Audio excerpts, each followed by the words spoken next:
mandate to Judge Mendes, who was tasked with finding a destination for the young defender.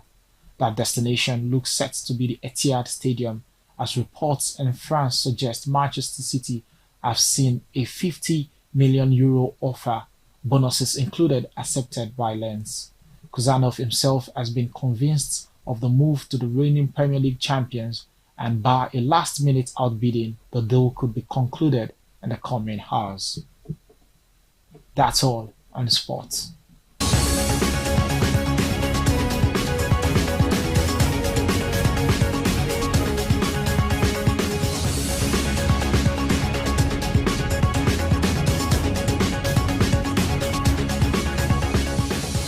Hello, and thank you for joining us on the entertainment segment here on Biscon Television News. Veteran Nigerian actor Segun Arinze has openly responded to rumors surrounding homosexuality in the Nollywood industry. In an interview with Newsmen, the 59-year-old actor strongly denied any involvement in such practices, stating that he does not bend over and cannot comment on whether other colleagues do.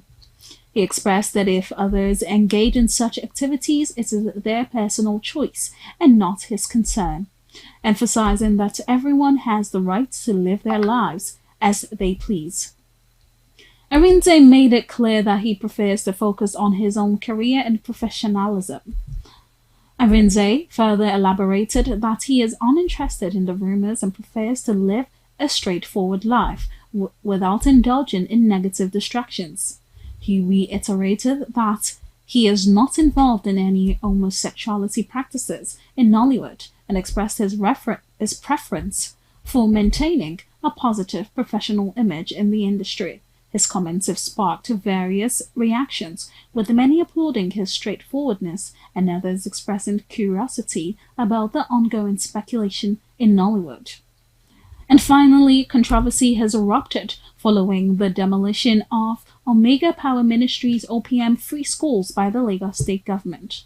The church leadership, led by Apostle Chibuzor Gift Chinyere, has expressed their outrage, stating that the land where the schools were built were legally purchased with proper documentation provided as evidence. The demolition occurred despite the church's efforts to clarify the legitimacy of their property ownership, leading to an escalating dispute with state officials. The authorities proceeded with the demolition despite the church's protest. This action has sparked a wave of online outrage, with many netizens condemning the government's move and calling for compensation for the church. The Lagos state government has yet to respond officially to the situation, leaving many questions unanswered.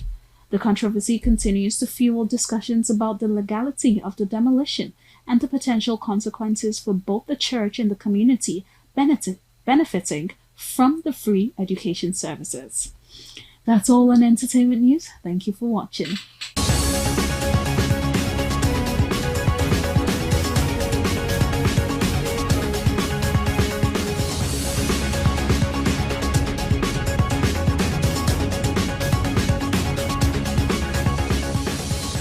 Welcome back to Biscon TV News. Now to the major points of the news. On the national scene, conducting elections in Nigeria, significant burden, says INEC Chair Yakubu. Federal government receives $52.88 million recovered assets linked to Desani. In business news, telecom tariff hike will reduce inflation, says Rwani. On the foreign scene, Uganda Army Chief quits X after years of controversy. And in the world of sports, Espirito Santo wins EPL Manager of the Month award for December. And that's the news on Biscon Television. We leave you with the last line. Happiness has less to do with pleasure and more to do with purpose. I'm Stella Opara. Thank you for watching.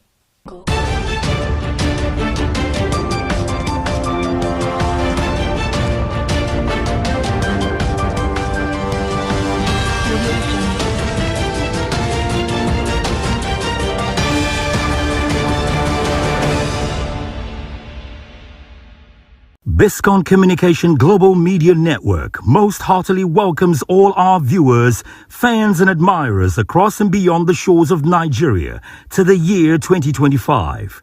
We pray that the year 2025 will be a year when all our expectations in all aspects of life will come to reality. This is Biscon Communication Global Media Network Limited New Year message and our charge to all stakeholders in the building of the Nigeria project. Beginning with the practitioners in the print and electronic media, radio and TV stations operating in all nooks and crannies of Nigeria with daily broadcast of news to the global community. The traditional newspapers and online social media news purveyors to all corners of the globe.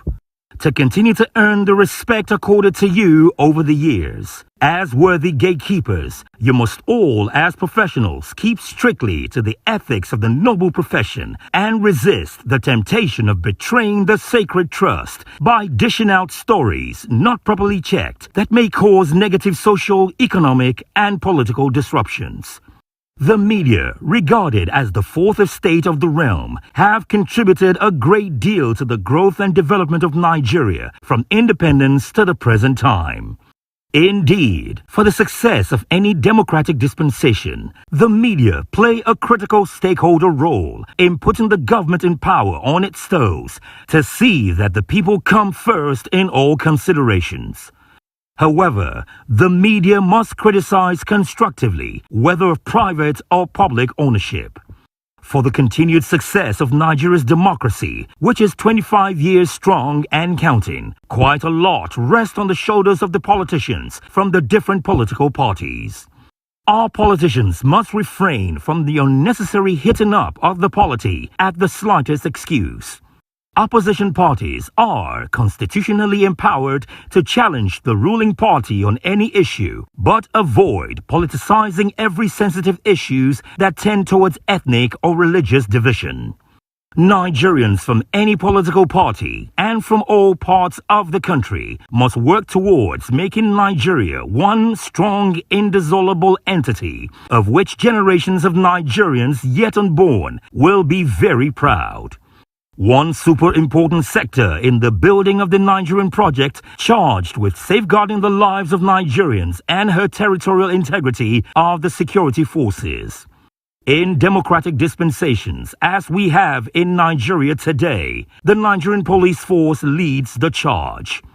The Inspector General of Police, Kayode Egbetokun, and his men have had their hands full with all kinds of challenges, and they have been equal to the tasks in all aspects, attracting presidential nod of well done in most cases. The paramilitary forces too, the customs, immigration, the Federal Fire Service, Federal Road Safety Corps have complemented the efforts of the police with effective synergizing. As for the hydra-headed Boko Haram insurgency problem, which has hung over the northwest, northeast, and north-central parts of Nigeria over the years, President Bola Tinubu has kept Nigerian armed forces, the Army, Air Force, and the Navy, led by the Chief of Defense Staff, General Christopher Musa, on their toes since he came to power, with the charge that the terrorists and bandits should be liquidated totally. The Chief of Defense Staff, General Christopher Musa, has continued to assure Nigerians that the terrorists and bandits are being decimated with superior firepower and they will soon be totally crushed. However, General Christopher Musa, Nigeria's Chief of Defense Staff, has one single request from Nigerians, especially those in the northeast, northwest, and north central. He said they should own this fight and should report any of the insurgents they see to security forces. Construction work is ongoing night and day in major roads in the 6 geopolitical zones in the country, with the Honorable Minister of Works, Engineer Dave Umahi, who is on his feet across the country to physically inspect to see that the contractors keep to the terms agreed in the execution of the projects, being a very experienced engineer with proven record of achievement as a 2-term governor of Ebonyi State in southeast Nigeria. Senator Engineer Dave Umahi is no doubt the poster minister of the Tinubu administration and the best choice for the position of Works Minister. The fastest mode of travel in any part of the world today is by air. President Bola Ahmed Tinubu GCFR is most aware of this, and quite a lot of attention has been devoted in terms of resources for the upgrading of the Nigeria's airspace surveillance with heartwarming results, and that today Nigerian skies are safer. Nigeria's Minister of Aviation, Festus Keyamo, SAN, has recorded significant success in all the changes that have turned around the aviation ministry, both on the domestic and international routes. Honorable Festus Keyamo puts steady eyes on all aspects of aviation ministry to see that they all work in tandem with the target he has set for the workings of the ministry. These days, flight disruptions and the violation of airline operations have been reduced drastically. In this regard, kudos to the Director General of Nigerian Civil Aviation Authority, NCAA, led by Flight Captain Chris Najomo, one of Nigeria's most experienced pilots who is indeed the right man for the job. The same accolades goes for the authorities of Federal Airport Authority of Nigeria, FAN, led by the young and enterprising Mrs. Olubumi Oluwaseun Kuku. By our own estimation on Biscon Communication Global Media Network Limited, the resuscitation of the Port Harcourt and Warri refineries, with the Kaduna refinery almost ready to begin production, is the best news that shows without any doubt that the Nigerian economy is on its way to bounce back. President Bola Ahmed Tinubu GCFR is indeed the right man to lead Nigeria at these times because he is audacious and very courageous. The chairman, CEO of Biscon Communication Global Media Network, Prince Bisi Olatilo, his wife, Princess Folashade Olatilo, and the entire management wishes 85 glorious hearty cheers to Alhaji Dr. Razak Akoni Okoya, CON, the chairman of Eleganza Global Business Conglomerates, as he turns 85. A ceiling breaker of extraordinary reputation, Alhaji Dr. Razak Akoni Okoya, CON, has in the last 60 years become the most formidable industrialist in Africa, rising from zero level through unwavering commitment, hard work, and the grace of God. Today, the Eleganza Group is undoubtedly one of the largest homegrown conglomerates in the African continent. Alhaji Razak Akoni Okoya, CON, the chairman of Eleganza Group, has successfully turned the page through outstanding doggedness from an importer to a proud exporter of household items produced here in Nigeria at the sprawling multi-billion-dollar Eleganza Industrial City, Epe, Lagos, Nigeria. Today, household items like coolers, chairs, tables, hair threads, diapers, lady sanitaries, reusable cups, plastic shoes, and luggage boxes are items proudly made in Nigeria in markets all over Africa.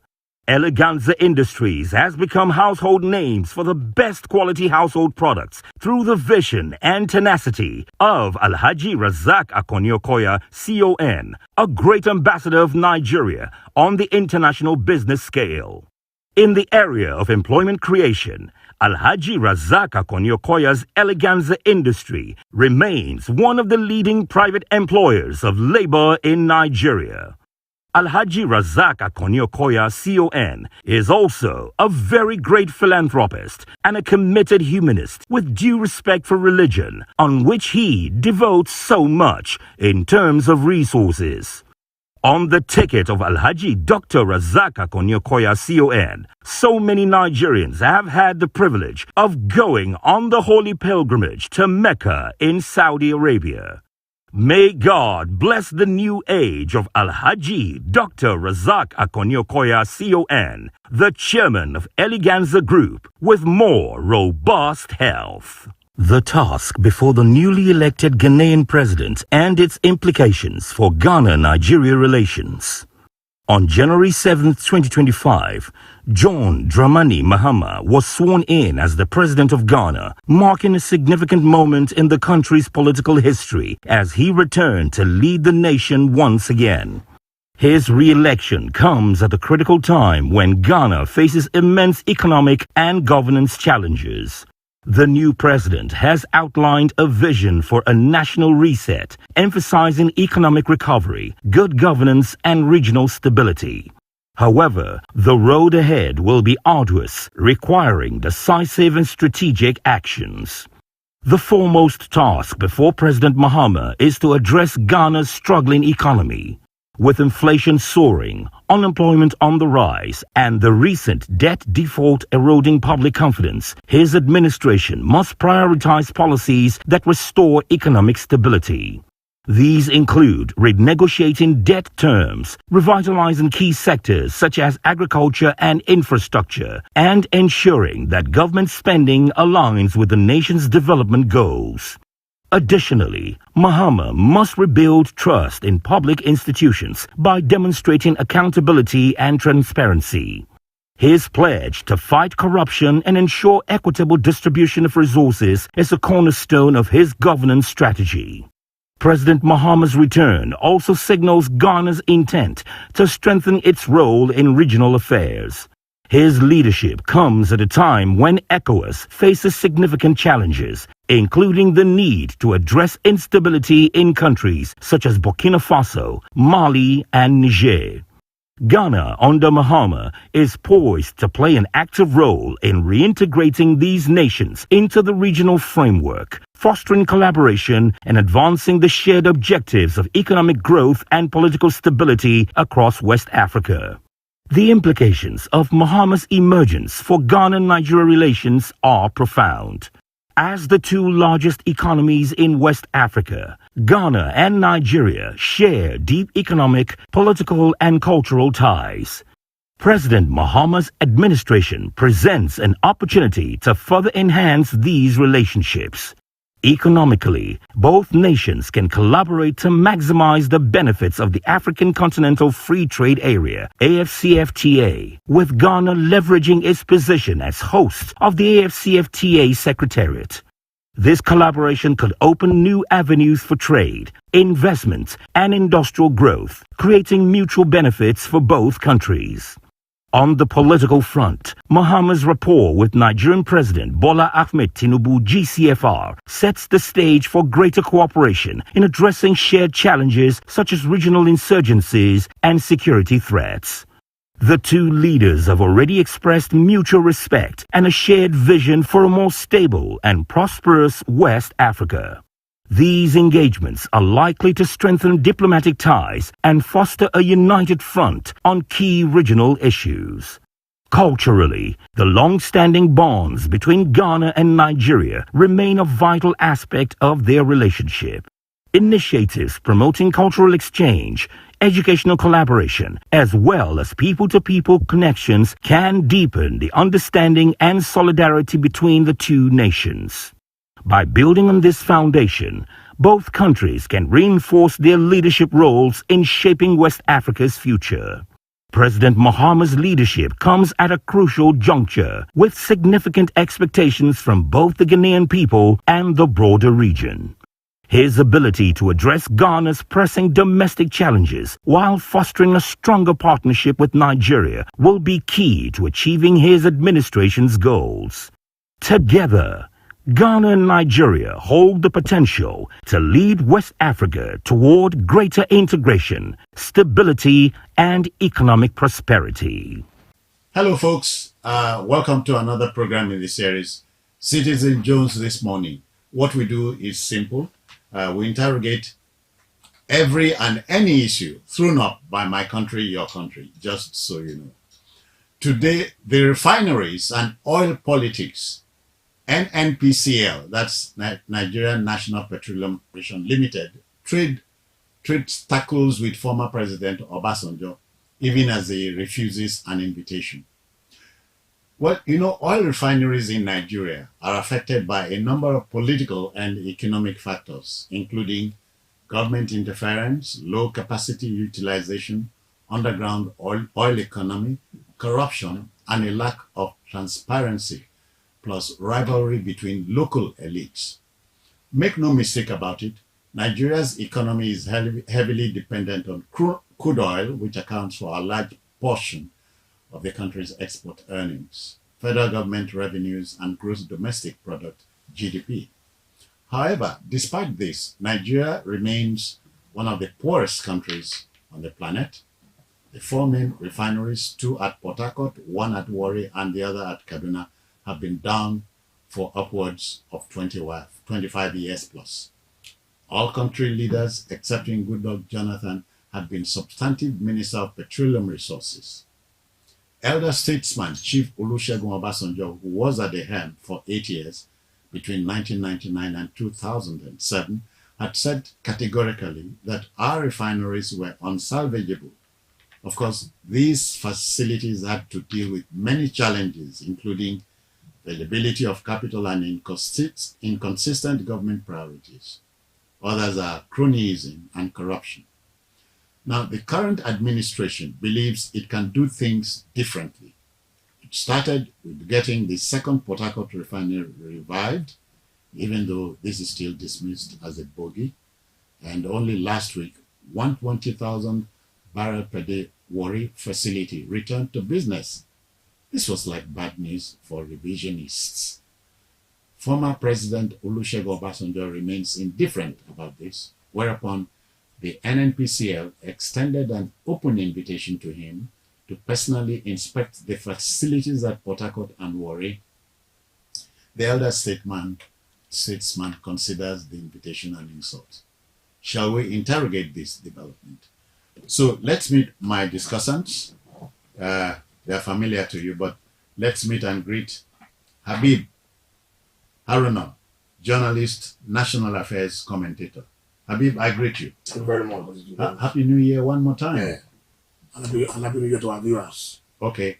Habib is joined by Chris Akwarandu, broadcaster and commentator on national issues. Chris, Happy New Year. Happy New Year. It's a pleasure meeting you. Okay. Gentlemen, refineries and oil politics. So the back and forth between the NNPCL and former President Obasanjo is here and looks like it's not going to go away very soon. How do you open? Well, you know that anything that is growing above the ground has its mother inside. Okay. The drum can never sound unless you tap it or use an instrument to tap it. So whatever we're hearing now have been echoes from the past. So circumstantially, we're getting to know the dysfunctional reasoning system by those who have been governing us. Ordinarily, the invitation to the former president is not something to shout about. He would either say, I don't have time, or I am coming, or can you reschedule? But he needed to put some level of hysterical ambience around it to create the impression that he had dealt with these people and he didn't trust them, and now why would they want him to trust him? That's because he's out of the system? Yes, because he's out of the system and continues to meddle in the system that he didn't correct when he was there. Let me take one more step to tell you.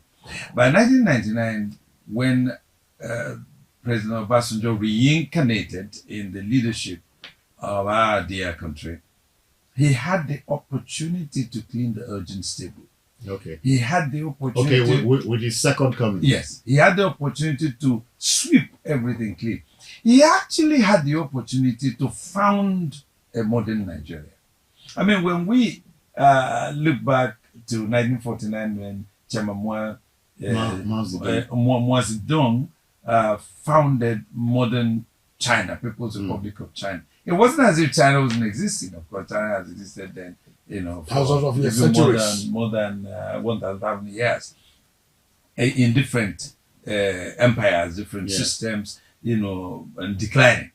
But he came and revived the culture of Chinese nationalism. And it has gone on till now. Yeah, Chris, without taking anything from what you have said, Chairman Mao made a statement, and I'm sure you remember this. Go ahead. Habibi said, in war, you are killed once. Once, yes. In politics, you are killed many times.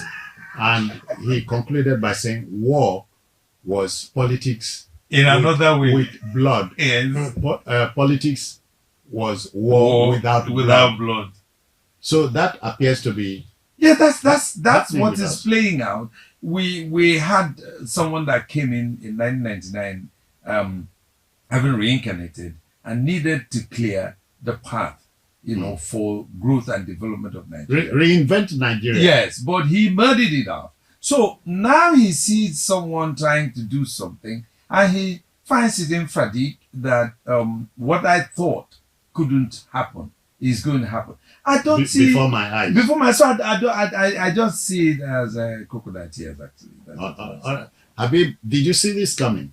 That Well, the former president was going to turn down any invitation by the NNPCL. But let's look at the context. Okay. The context here is beyond our doubt. NNPC stroke the federal government. They have succeeded to some extent Okay. in refurbishing the refineries and making them to be operational. In quote, because I'm not convinced yet that the NNPC, that the refineries are working. Okay. Port Harcourt, 90%. Warri, 60%. 60, yeah. We are still waiting to see Mr. Jones. Except that in Warri, they are not dealing with the PMS. Yes, but diesel and diesel kerosene. and kerosene. Now, and the man said, "What's that? That when I was there, I wanted to privatize." That's why you have a contest. From that, bring the personage of Obasanjo into the discussion, the conversation. that was why I told you that whatever Yes, is growing because on the Obasanjo, ground has its we want roots history inside. will not forget. We will come into that. Yeah. You see, the refineries, Warri and Port Harcourt, working. That's why Obasanjo listen came in that when I was there, I wanted to advertise there. He said, I wanted to do something about the three Yes. refineries we have. Aliko. Yes, and Shell. $750 Yeah, million. gathered a team. Yes. I asked Shell to come and run them for us. And Shell Shell said refused. no. His media aide, Kennedy Akemi, that's Obasanjo's aide, responded strongly. Is that the way to invite a former president of the country who says Baba has even seen this statement or read the news? Because me, I was thinking that Obasanjo message is very clear. The messenger is different from the message. The message is that we have spent $2 billion to reform the refineries. There's nothing to show for it. I happen to have a friend in Port Harcourt refinery that told me last year that thing will not work. So when the thing became So the French should know. yes, so when I now called him that, when you say the thing will not work, you say, babe, Shama won't hear that. Just keep watching. She don't look. They don't look. So that's why I said we should be very careful when we conclude. Yeah. The refineries are working. It's a big kudos for Tinubu administration. But it's not It's not yet Uhuru. absolutely, we should be very careful. We should move circumspect here. Because you see, oil is our major source of revenue. Crude oil. In Nigeria, major revenue in Nigeria. And we have seen over the years how Buhari and his co-travelers messed up that sector. They are stealing our oil. We cannot find them. And the spirit, Nigeria is the only country producing oil.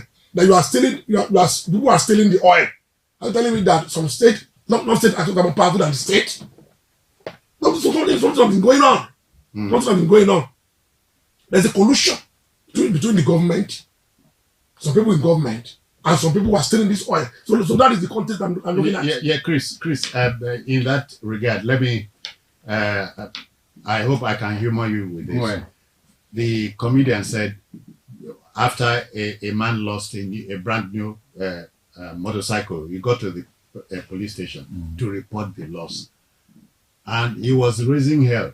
And one of the men said, Oga, you better keep quiet. Sheep way big past a village, you don't lost, we they look for her.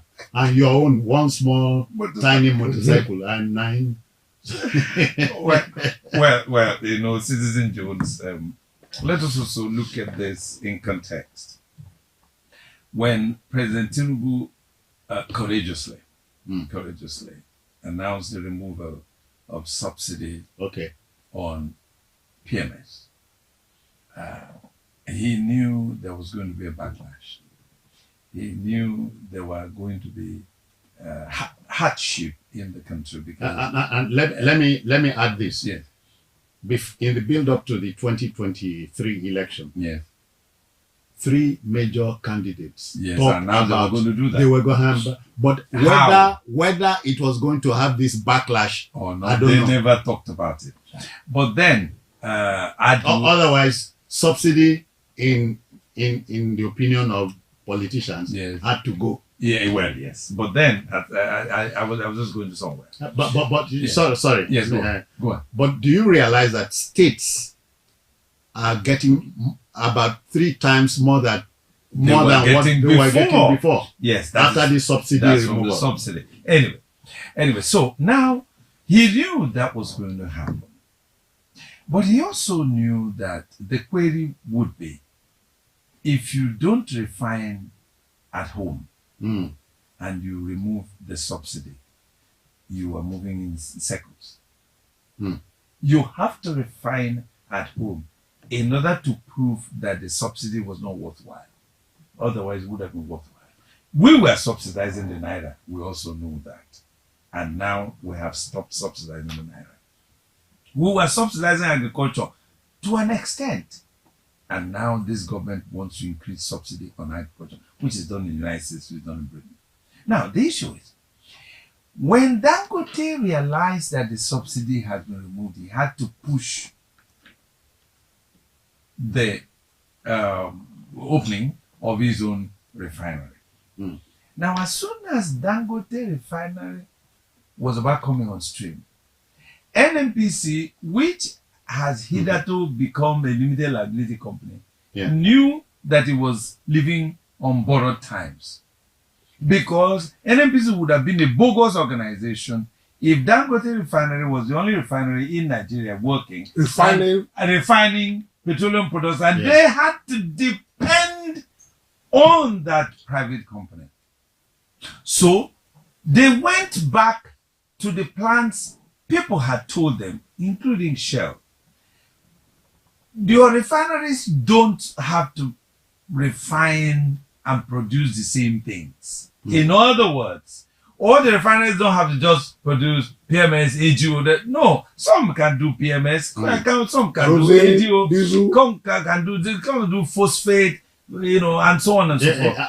At least we are knowing that on every barrel of crude oil, we have 42 different condensates. Yes, 42. So Habib, every time Nigerian,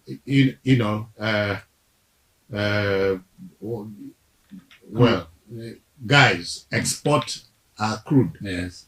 What returns home is just one. What happens to the rest?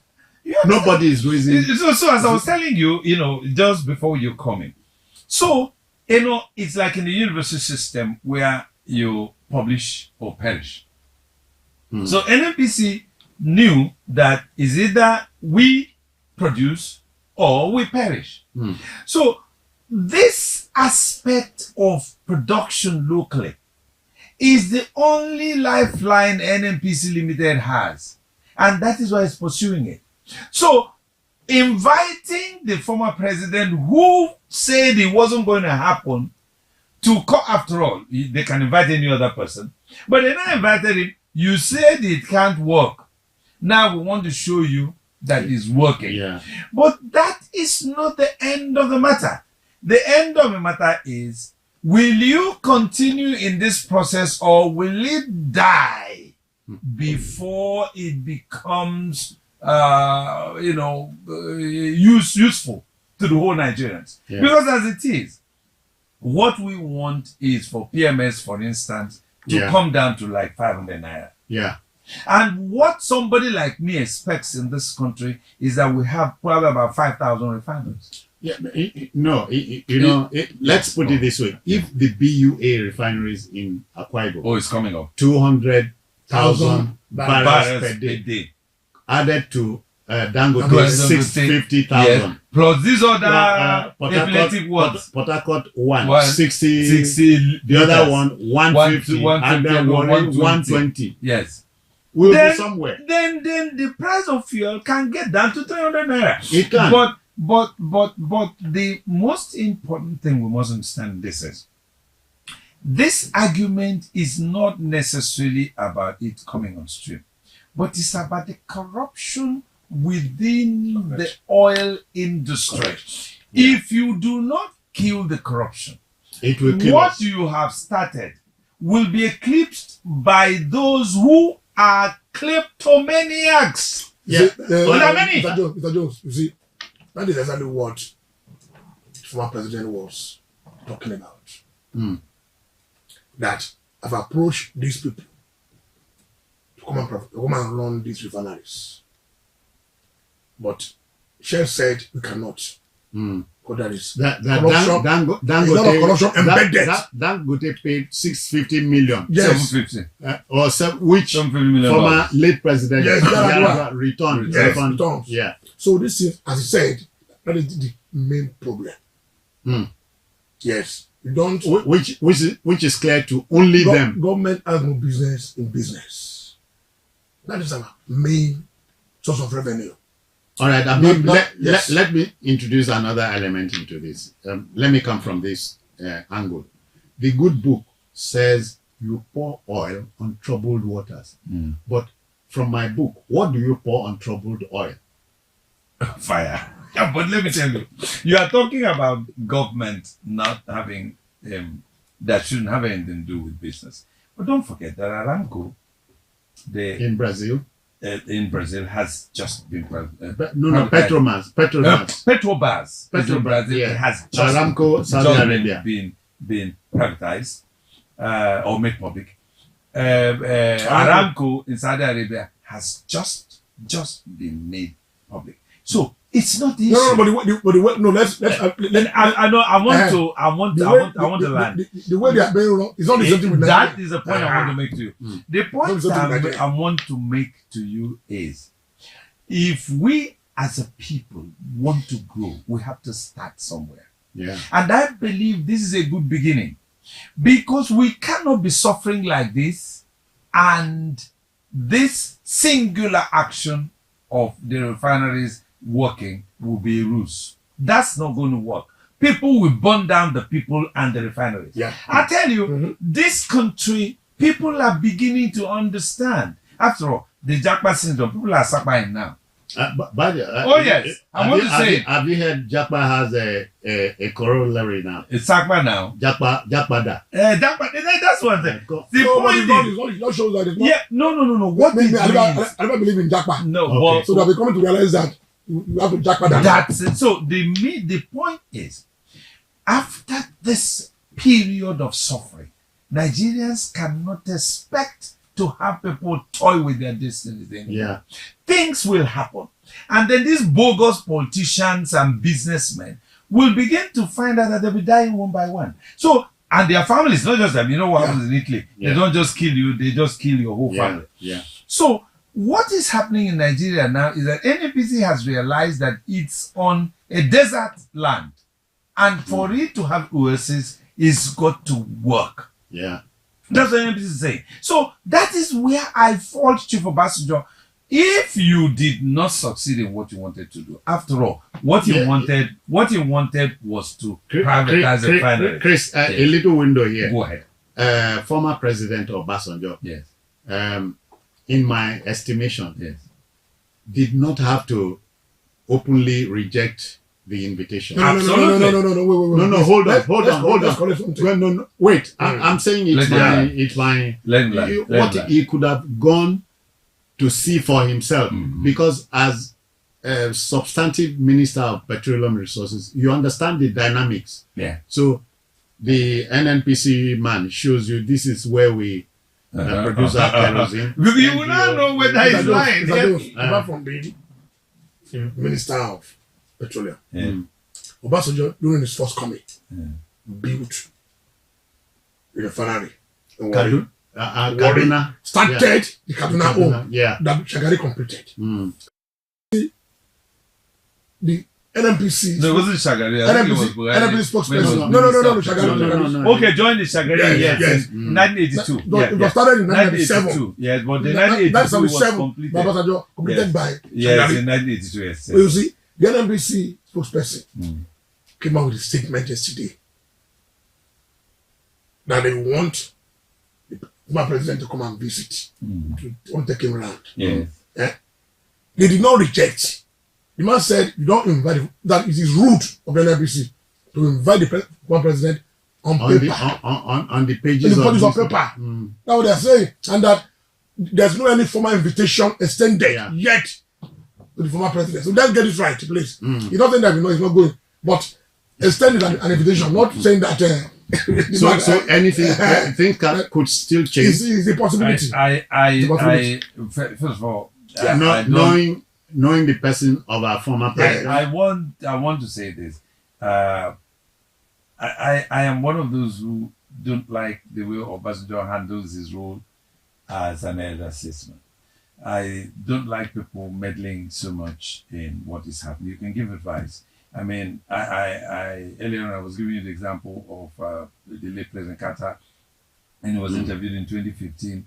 He never disparaged any president, former or or president then. You were just saying, well, I would advise, and then they take my advice at some point, and then at some point they remember late President Carter was asked, what would you do differently if you were president? Reagan. President Reagan. Yes. He said, I've not acted president. I've not acted president before. What could I possibly do?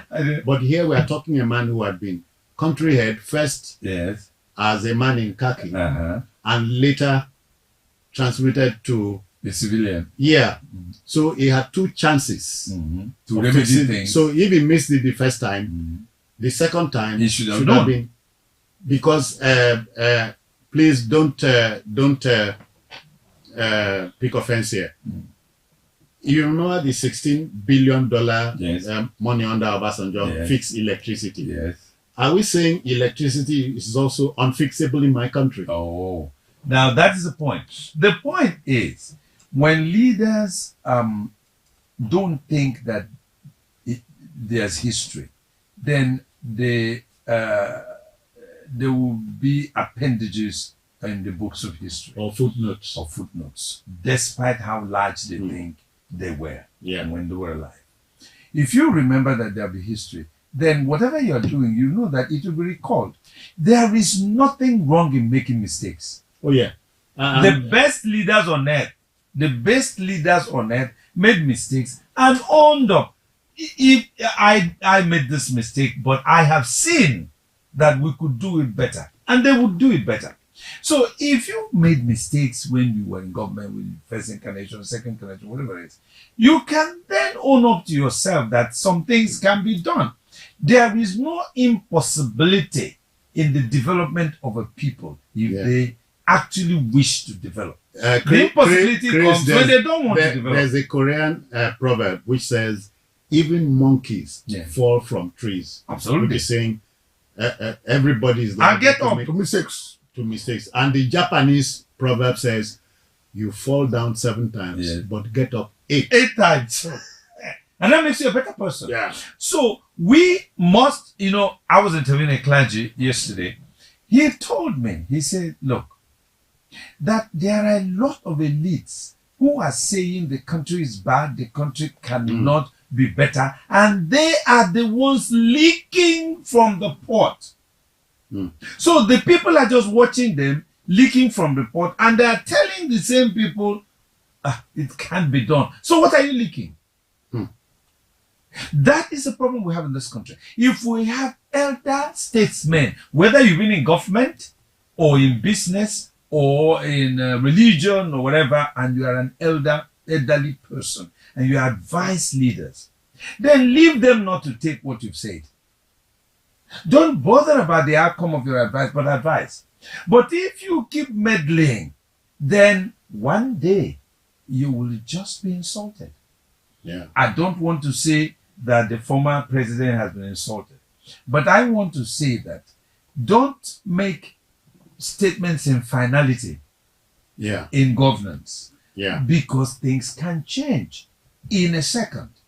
I do believe that this country is going to be cured in the next couple of months. Oh yeah. But it's a process. Again, And the, the process has the started. Chinese say to know the road ahead, Yeah. ask those coming back. That's it.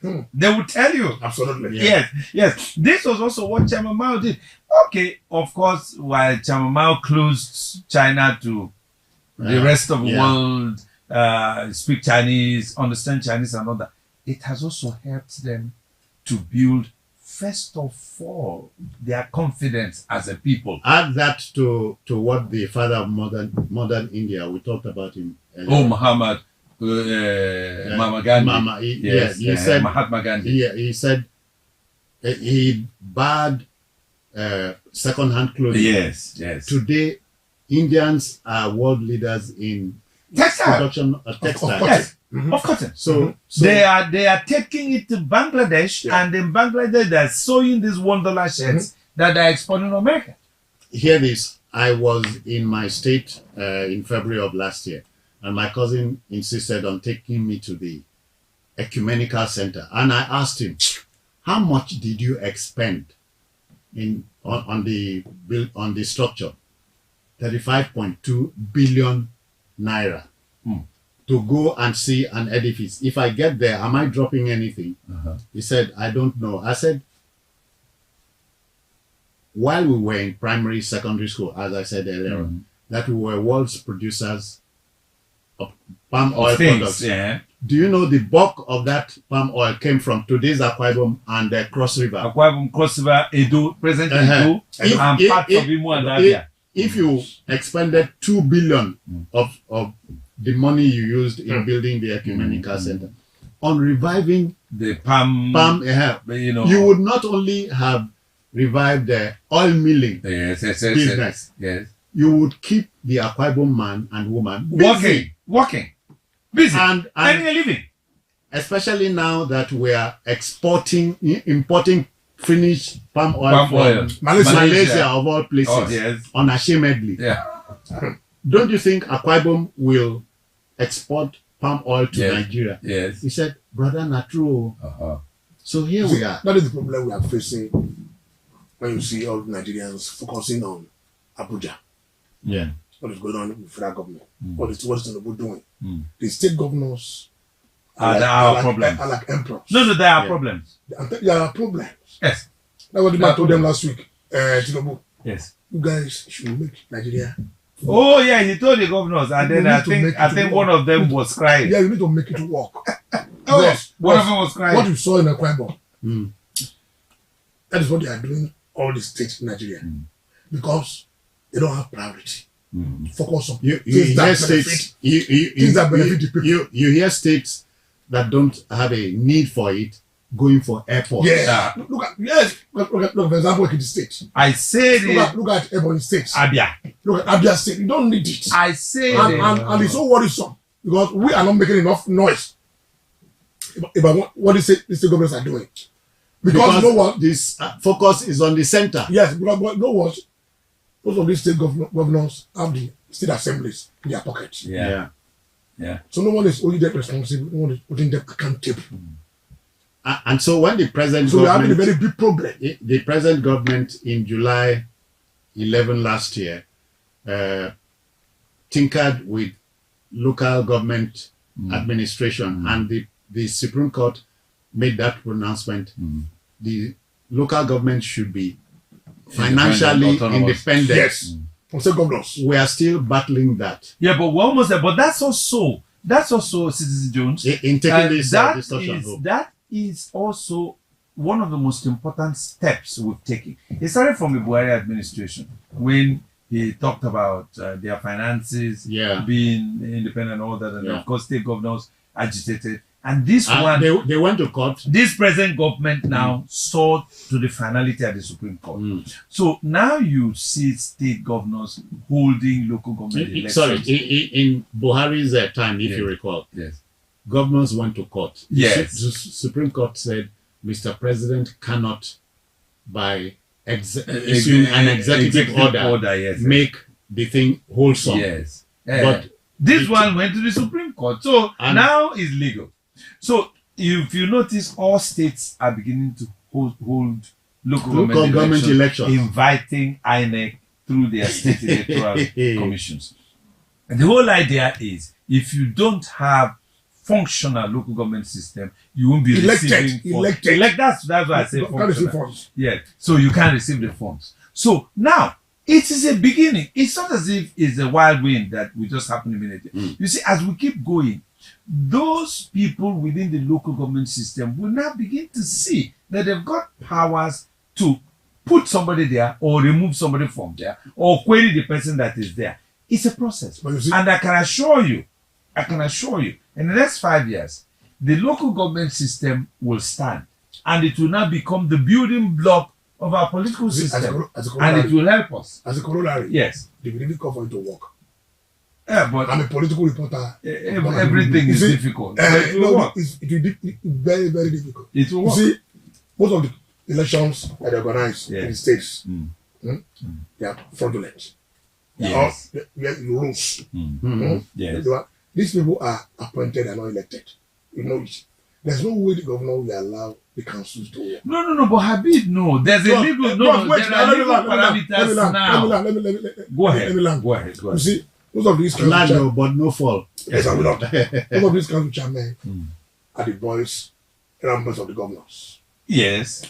There's no way the man will appoint you there and you'll be dependent of his control. It's difficult. No, but Habib, and that is why even this, Habib, let me take you back. I guess we'll talk about time quickly. Yeah. During the military interregnums in Nigeria, remember there was a gentleman called Alozie Ogbuaja, you know, who was He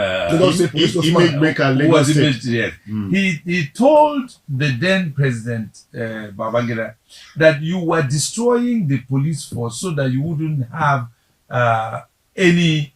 No. Put it this way. Yes. He said coups will become difficult in Nigeria if the police was fixed. That's it. Yes. So of course the sitting junta was not happy. Exactly. Why I refer to that is that if the local government local government system is fixed, then the state government system will be fixed. Absolutely. Oh yeah. So now that law has come in, it is going to be very, very difficult for one governor to pocket all the local government chairmen. Yeah. Because there will now be some who will have recourse to law. And once you begin to have like 5 out of 23, it will grow. We are going somewhere. So don't allow it to die because it is a difficult climb. Gentlemen, in 30 seconds, I know we can do it. I say again, or ask again, if you pour oil on troubled waters, what do you pour on troubled oil? Citizen Jones, I hope fervently and sincerely that the people that manage our resources, particularly oil, crude oil, the NNPC, they be sincere and Nigerians should hold them accountable that the right thing should be done. Because once we are able to prevent corruption, that's critical sector. No, we are heading somewhere. All right, Chris. As far as I am concerned, we're on the right path. More people will be involved in refining in Nigeria, and it will heal the corruption in the NNPCs Limited because it will now become competitive. Now, the Independent Petroleum Marketers Association are now understanding their role, the role they should play. And that's why they are now saying, since the government says we can source for PMS anywhere, the government has not said for crude anywhere. So, in other words, NNPC will now know that it is an endangered species. So, if it's an endangered species, it's got to clean itself. Otherwise, it will die naturally. All right, folks, we must apply the brakes here, but not before thanking Habib Arono, for your time, and Chris Akwarandu for your intervention. Thank you. Okay, folks, I end on this note. A Mongolian proverb says, the first glass is for the guest, second glass for enjoyment, third glass for chaos, which is saying moderation is key to everything. We have the opportunity of reinventing my country, your country, and that opportunity is now. So, thank you. We're out of time, but until we meet again here, this is yours sincerely, Citizen Jones Hussein, saying bye-bye now. Take care. The chairman, CEO of Biscon Communication Global Media Network, Prince Bisi Olatilo, his wife, Princess Folashade Olatilo, and the entire management wishes 85 glorious hearty cheers to Alhaji Dr. Razak Akoni Okoya, CON, the chairman of Eleganza Global Business Conglomerates, as he turns 85. A ceiling breaker of extraordinary reputation, Alhaji Dr. Razak Akoni Okoya, CON, has in the last 60 years become the most formidable industrialist in Africa, rising from zero level through unwavering commitment, hard work, and the grace of God. Today, the Eleganza Group is undoubtedly one of the largest homegrown conglomerates in the African continent.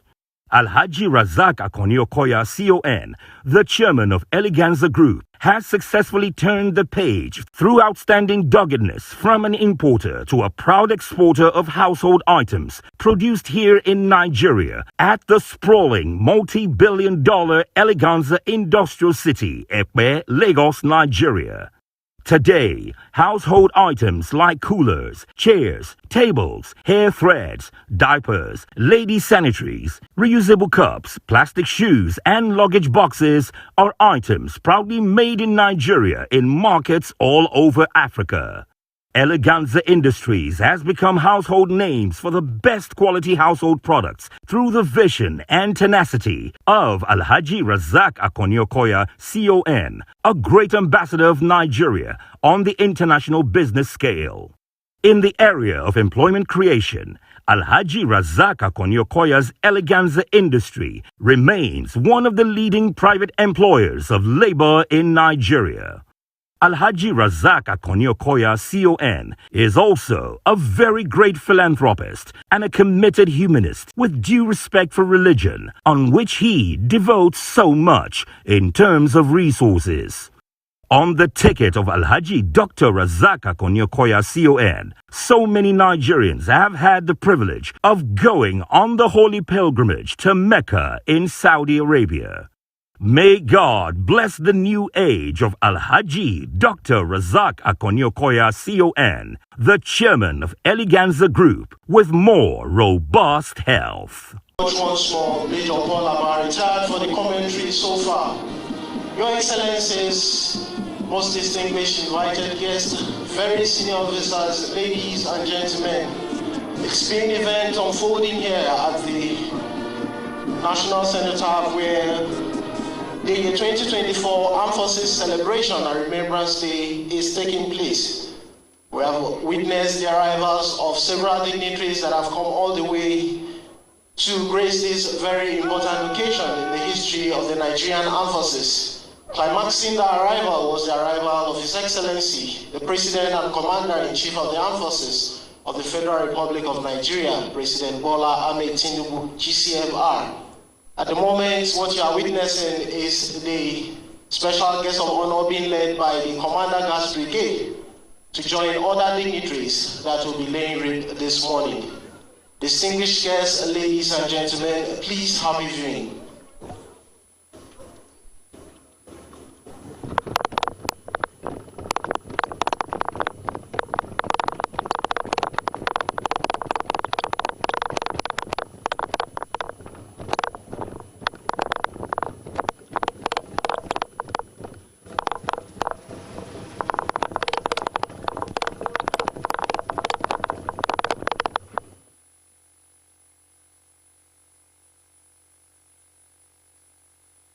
Proudly standing gallantly, watching over the National Arcade, reminding Nigerians of the sacrifice of the heroes past and present. And so I'll be bringing you more of the action as it unfolds.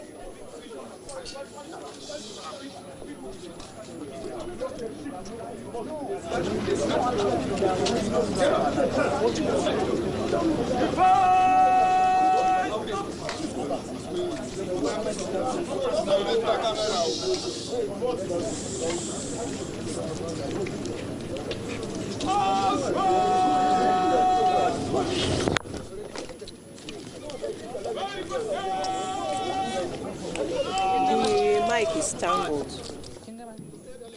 I'm still waiting for them to... Distinguished guests, ladies and gentlemen, at the moment what you are witnessing is the firing party commander, Sergeant Sonny Javan, marching the firing party to the cenotaph, and of course, it's being accompanied by the dignitaries that will lay it this morning. At the end of that proceeding, we shall also witness the last post, and the last post is the legal call used in military funerals and ceremonies to commemorate those killed in war. The custom dates back to the 17th century. Therefore, the last post that will be sounded is in honor of our fallen heroes who paid the supreme price for our dear country, Nigeria. We shall be witnessing that shortly.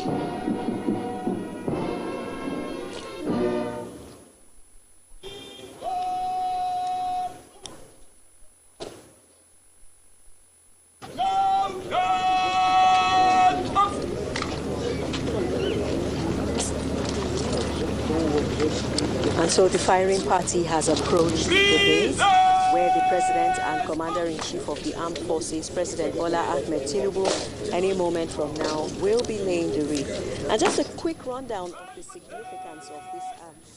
It is an age-old military tradition. Not only does it commemorate the fallen heroes, those who gave their lives to ensure the unity of Nigeria, it also celebrates those who are living, those who have served and have retired. And any moment from now... All right, you can see President Tinubu there about to lay the wreath, which is symbolic for Armed Forces Remembrance Day in Nigeria, 15th of January, and which is also very symbolic in our history because that day dates back to, the day of a lot of bloodshed of top military brass as regards the coup that happened on 15th of January. So that's our Armed Forces Remembrance Day there, President Tinubu there. You can see the officers out there at his back getting ready to lay the wreath at the place of the unknown soldier. And this is symbolic in Nigeria. And afterwards, after laying of the wreath, we'll have the last post that is going out now. That's the last post, which is a symbolic rendition for army officers that have lost their life and officers in general that have lost their life. Yeah. Let's just hear the last post and pay our tribute.